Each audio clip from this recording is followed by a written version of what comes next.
Hey, let's get into the quick question. I'm actually changing it up from the one that I wrote down here. What is your guys' philosophy on defensive waiver wire moves for the playoffs? Because today's waiver wire day, they'll probably go through in the morning.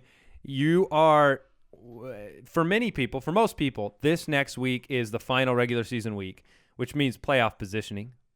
And also, you kind of might see what your matchups are going to be. So what is your philosophy on signing guys to keep them away?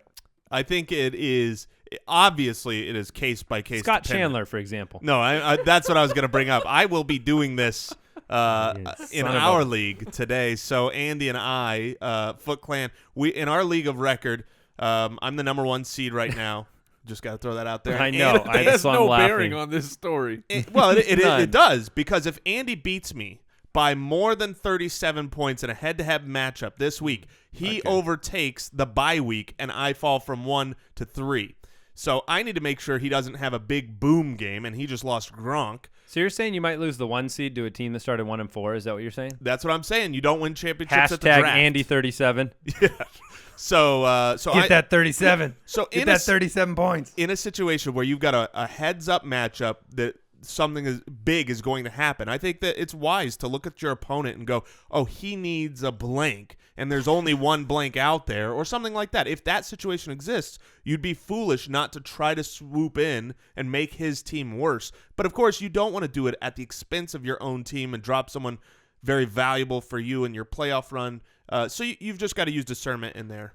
It's difficult sometimes if there's many options, but this is a very specific instance where Scott Chandler, as we'll talk about, is clearly the tight end to pick up, in my opinion.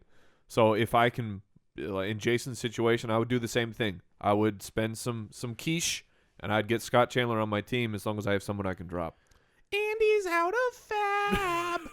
Yeah, there's enough horrible tight ends. I'll end up with the horrible. That's what one. I'm saying. Yeah, So you'll have Vance McDonald, and he'll put up 30. There's plenty of options, but when sometimes there's a very specific number 1 option that you should grab. What about defenses?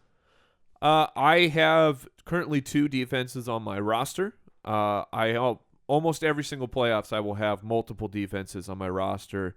Part prevention, part matchups. Yeah, and so I have about two weeks ago I started looking at them, just kind of figuring out who I wanted to have. Just for matchups of 14 through 16. So I kind of got those lined up. I had added the Texans, and then I had another defense that I really liked. And then a Christmas miracle happened. I should say a Thanksgiving miracle happened on the day of Thanksgiving when Andy dropped the New York Jets for me. It was a glorious moment, and I swooped them up to play against Tennessee in Week 14. One of the things that's annoying about playing with Mike is knowing that Mike would end up with the Jets. Even though we have 11 other people in the league, I had to drop him. I had to sign Matt Stafford, which I'm fine with. But it's unfortunate that the other people couldn't keep him away from you. So